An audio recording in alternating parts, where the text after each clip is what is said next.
Hello, everybody. Welcome back to the show. Today's guest is not polite. Lee Well, Rudin, who's a lawyer in Louisiana and practices in Texas as well, is here to talk about branding, being bold with your brand, and getting a little bit rude. Lee, welcome to the show. thanks for having me. Appreciate it. But I mean, I'm not that bad, right? Well, we're going to find out. Yeah, that fair enough. Touche. Touche. So, I want to start there, right? So you have this, all of your branding is Get Rude, and you're in the Louisiana and you have Texas. Do you have a physical presence in Texas, or are you just doing cases in Texas? We do not. I'm licensed in Texas. My COO is a lawyer based in Texas. So that's the next, let's say, brick and mortar will be there. I presume maybe like create these little satellites. That would make sense to start where he is. But no, not right now. There seems to be in Texas more of a license to have this bold branding. There's that guy who's like, need a lawyer, hire a dick.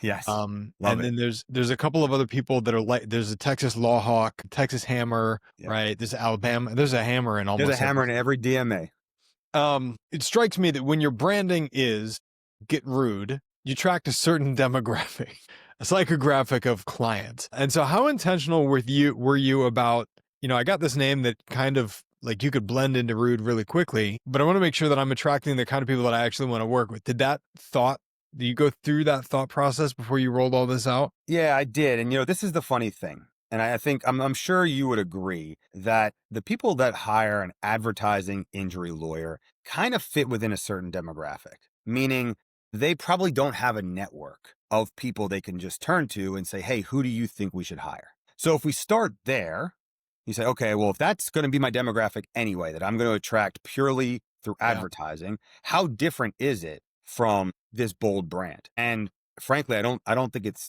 terribly different. I think there's obviously two sides to that coin. We were talking about the hammer, right? There's a hammer in every jurisdiction. There's a strong arm. So you've got that. But then there's people doing the opposite that are like, hey, I'm the man or woman of God, and I'm the Christian lawyer, I'm the Muslim lawyer. And it's the same coin. It's just the two opposite sides of it. And people that are going to hire me might not hire the Christian lawyer or the Muslim lawyer, but I don't have to have everybody hire me. I just need enough to survive. And if I want to grow, then to grow. Completely fair point, right? So I think so many lawyers look at what anybody else does and say, oh, that must attract the kind of clients that you don't want. But no, it's the kind of clients that I don't want. Your point is, you're servicing a demographic of people who don't have access to a lawyer, and so you're giving them an option that's not a multi-state or a regional brand like a Morgan and Morgan, or I don't know who's popular down in your neck of the Morris woods. Bart's probably our big 800-pound gorilla. Who's that? Morris Bart. Morris Bart, yeah. Yeah, I mean, he's like the godfather of lawyer marketing. It's funny how regional this is because there's no Morris Bart up by me. Actually, there's really no large firm heavy advertising up by me.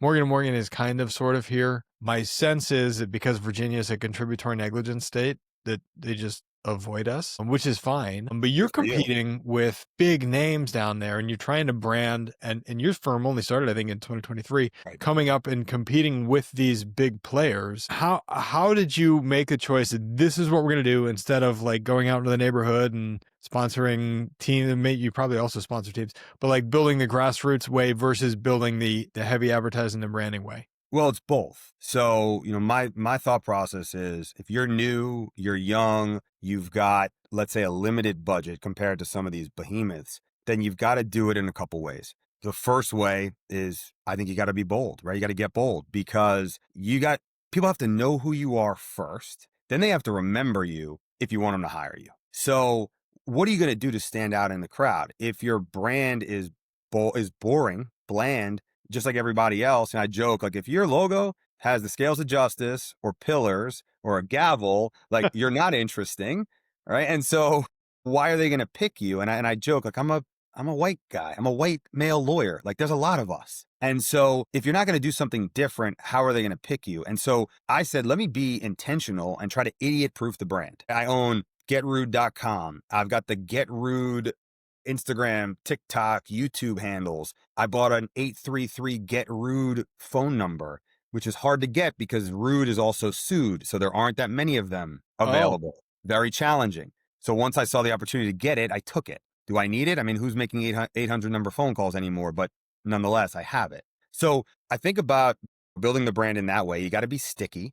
And then I fully believe you got to invest in the community and do grassroots stuff. So which direction am I? Over this shoulder is a WWE championship belt that a vendor sent me because he knows that I sponsor the local pro wrestling promotion. And I go to the events and I give out t-shirts and other gear and I meet all these fans that I think are kind of the right kind of fans to hire an advertising injury lawyer. And Yes. they're black, white, Hispanic, young, old, male, female. It's crazy. The cross section, there's other lawyers there that are like, oh man, I wish I could do this, but I'm a defense lawyer. And like, they would never let me sponsor the wrestling promotion.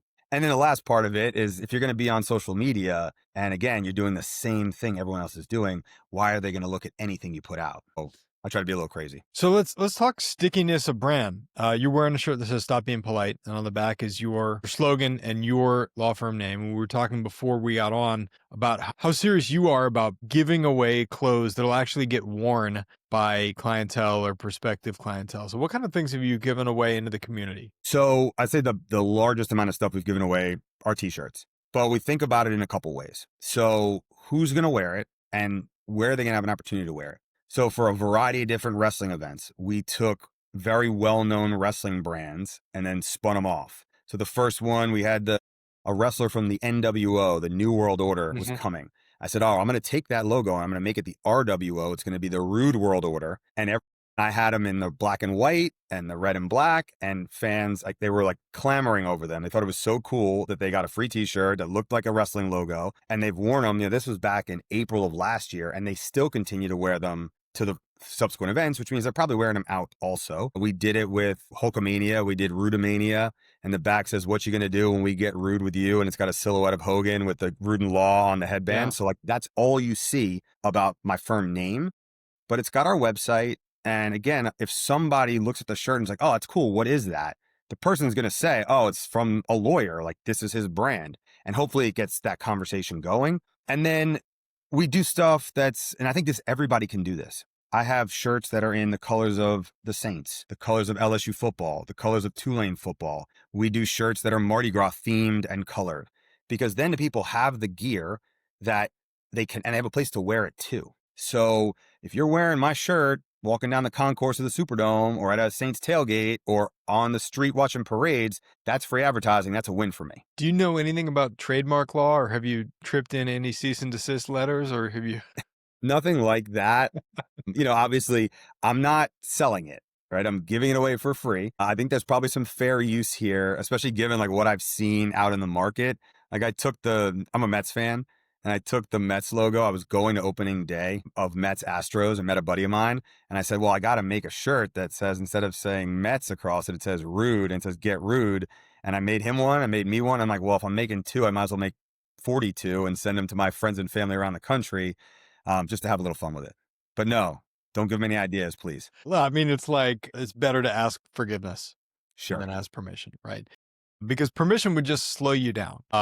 And when you say you made 42 shirts, do you have a screen printer in house, or you're ordering a batch of 42? No, I mean, on that one, I ordered a small batch. Yeah. Ordinarily, they're like much larger quantities, but I like to have fun with it so much that, I'm a great customer of theirs. I'm constantly coming up with ideas because I figure if any of it works, if I get one case from one shirt, it pays for all of it. But no, I don't have a screen printer in house. I have a local company. They're based in one of the suburbs here, and I believe they have a factory in the Midwest. So the stuff gets turned around very quickly. You want to drop the name of the company? Yeah, it's called Genealogy, Cool. Gene.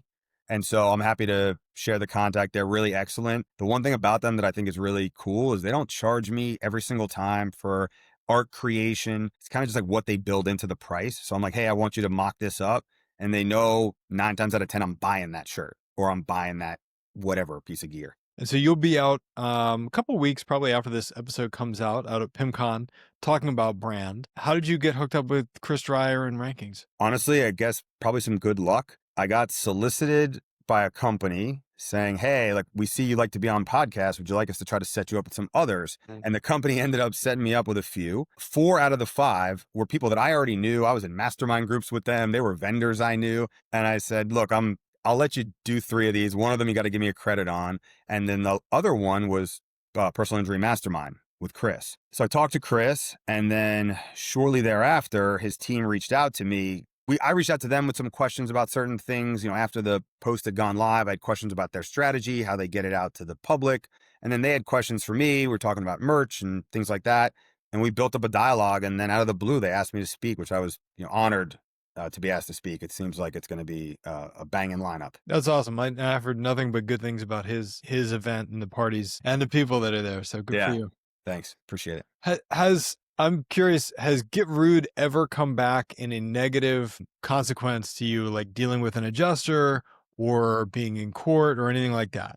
Has it I, haunted you at all? I haven't had the issue in court, and I joke, and the adjusters sometimes will play with me. They're like, "Oh, you're not so bad." I'm like, "I didn't say it's be rude. It's Right. get rude." And when people have asked me this question, because my little kids, I have a 6-year-old daughter and a 3-year-old daughter, and they all wear my gear, like kids' versions of my gear in school. And my daughter, the oldest, goes to school, and their motto is "Be kind." And my wife is always like, "Hey, do you want to sponsor this crawfish boil or the dance or this?" And I'm like, "I will sponsor anything as long as I can make merch that says "Be kind, get rude." And she's like, "Well, what are they going to say?" I said, "Well, don't we want to teach our kids to stand up for themselves, like have a voice? That's what it means, right?" It's so funny because we sponsor the local high school and we get to hang a banner there. And this year's the banner that I proposed to them was kick the insurance company in the glass, and they wouldn't let me hang it.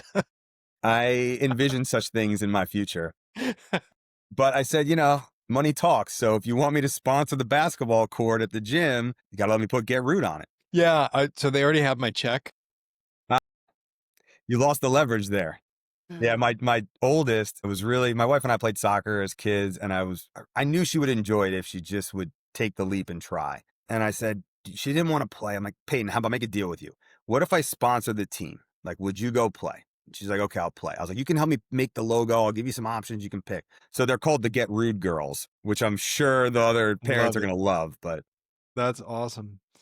One of the things that is really curious to me about you is your firm's only been around since 2023, and you seem to be investing in everything from coaching and mastermind programs to you mentioned getting an implementer or an integrator, COO style person on your team earlier this year, sponsoring a bunch of stuff. Your website looks like it's on the expensive end. How have you managed cash flow in the first 2, 3 years of the business? yeah, I mean, it's so funny when I run into a couple of my former managing partners when I was at hourly billing defense firms. I've looked at them and said, "I understand when you used to say cash flow, I get it now."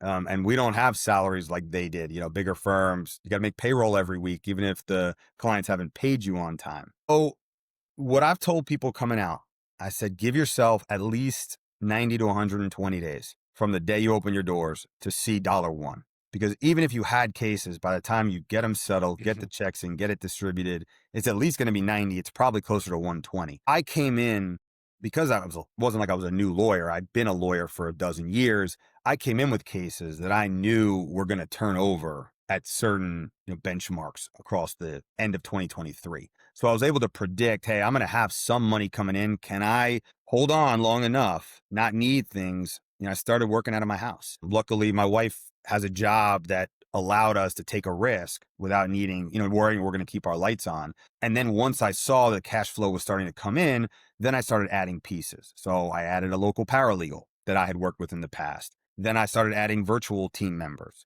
to keep costs down. And, I figure you can find some pretty good talent globally, which I Mhm. liked exploring all that. And then I started figuring out, what do you have to spend to get the cases? That's challenging. You do a lot of missing before you hit, but that's the nature of our business, I think. Yeah, and then the challenge is once stuff is working, to not go and look for the next thing, but to say, "You know what would happen if I spent twice as much money on that thing that's already working?" You know? What is your best performing channel right now? Well, my best performing channel was branded lead gen that we were doing, but it kind of petered off. So I pivoted and I hired somebody else, and we just started launching truly branded ads. So before that, it was Mhm. stuff that was coming out on my profile, but it wasn't of me. So it was kind of an innocuous, "Hey, if you've been in a car accident, we can help you. Fill out this form and we'll call you." Now it's similar, but it's me. And I figured it might not perform as well, but at least we are truly building the brand. Yeah, They're right. going to know who I am. So that's working right now. But frankly, and I think most lawyers will say this, it's the referrals. The more people you help, the bigger your web goes. And, I can now track about how many referrals I'm going to get a month. Wow.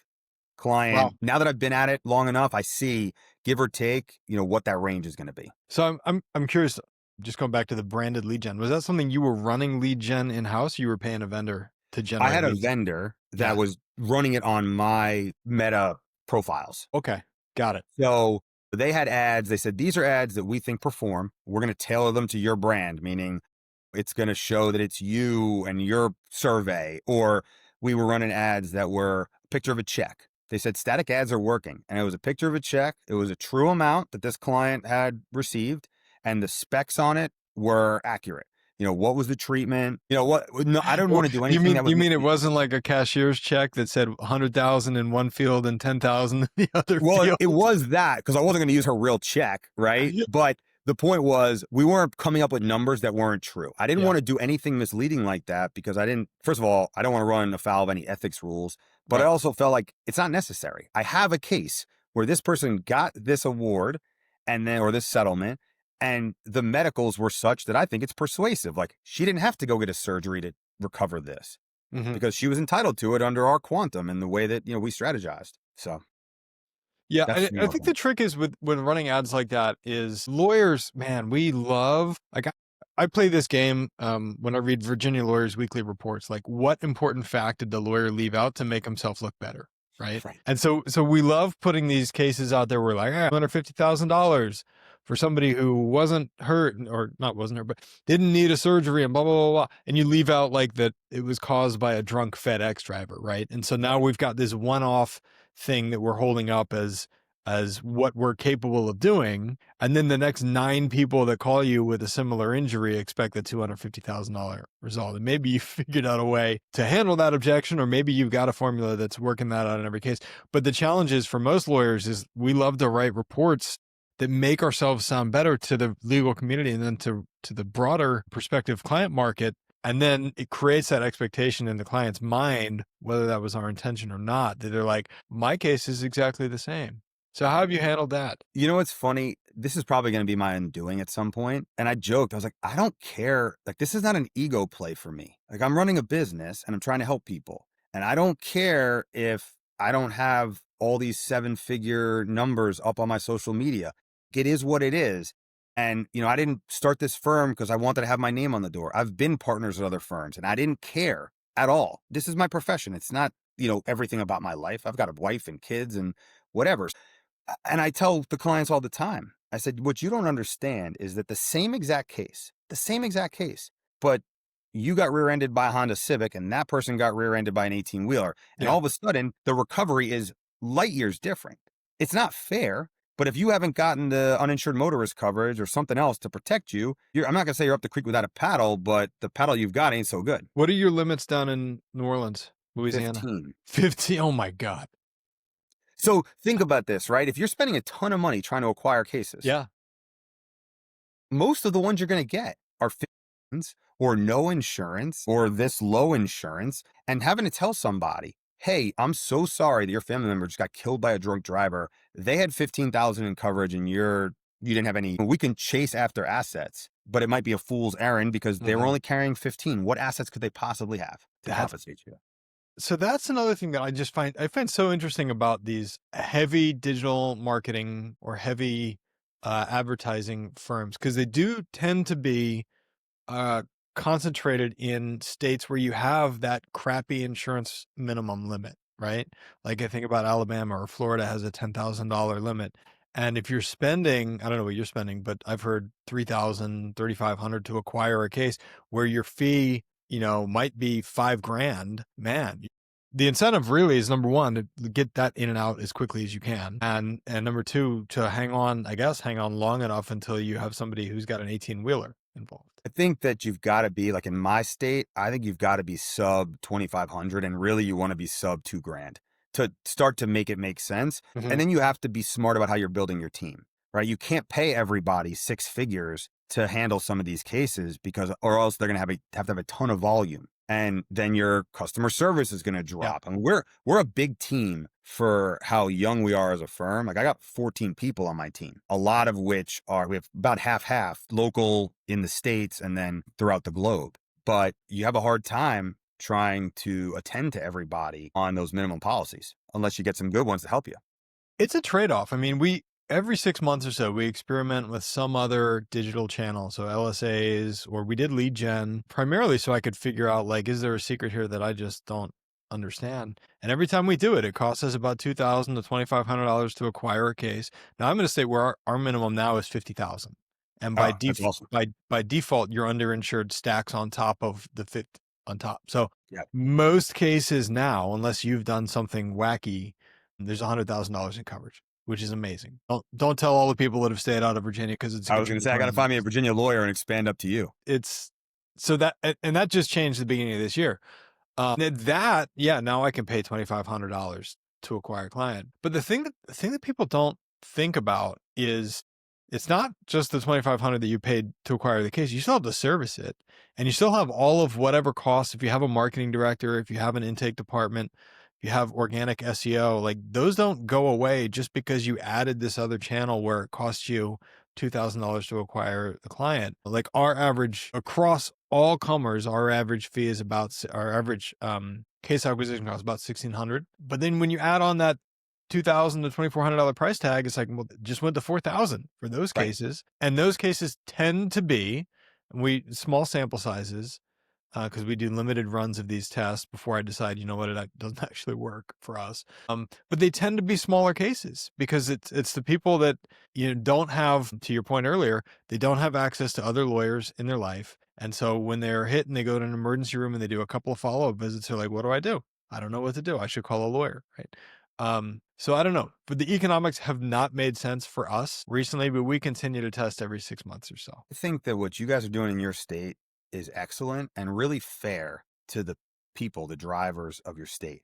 Because what we see, I mean, 15 grand doesn't do anything for you, especially if you have to go to the hospital. And Yeah. then, our rates are through the roof for a variety of reasons. And, the insurance companies and their lobby are banging. It's the trial lawyers and this and that. But really what it is there's so many people that are driving around uninsured or underinsured. And I think you raise the limits, you put people in a better position to be made whole. And maybe there isn't so many times that people are left holding the bag. And the frustrating thing about what we do is, you do all this education, but nobody ever cares until you're in a situation where you have the 15 or the 25 limit and now you're screwed. My favorite clients are the ones that they're repeats, but the second time around, they actually Mhm. listen to me and they put the on top and they can say, yeah, I got the same scenario, right? I got hit by someone with a minimum, but now I have another minimum to put on top. And it just changes the complexion of the treatment they can actually go get that they need. Yeah. Yeah.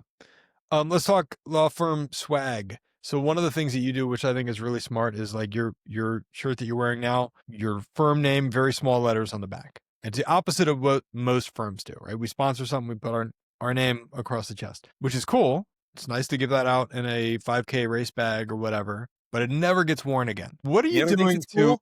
You think it's cool. Your wife thinks it's cool. That's Your right. kids think it's That's cool, right. and nobody else does. That's right. It's cool for the pictures that you can use on your law firm newsletter. What are you doing to ideate on slogans like "Stop being polite"? So I remember being in first grade and my teacher, it was the first time that someone made the connection of rude and Rudin. And Mrs. Pavone said, Mr. Rudin, you're being very rude, either Mhm. sit down or whatever I was doing. And that connection stuck with me.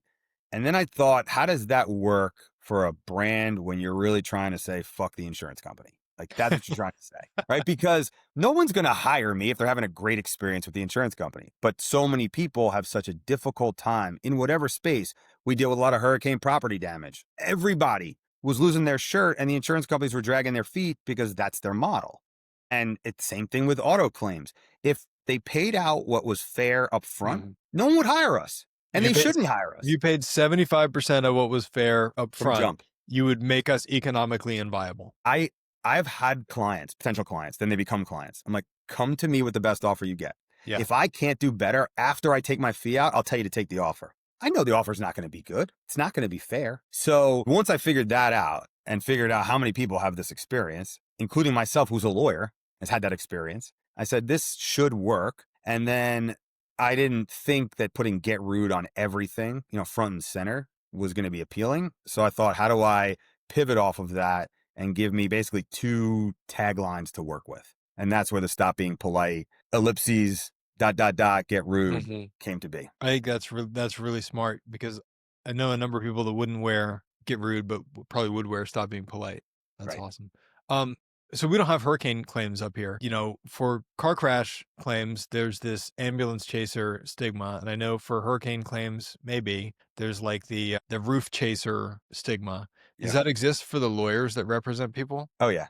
Yeah. Yeah. Okay. You get the storm chaser claims, and we're all hacks and this and that, and public adjusters are always doing wrong by the clients. And I mean, I've heard it all before. I did an ambulance chaser Instagram video where I literally in a suit in the middle of the summer was sprinting in front of the ER Hmm. and then stopped and said, we don't chase ambulances at Rudin Law.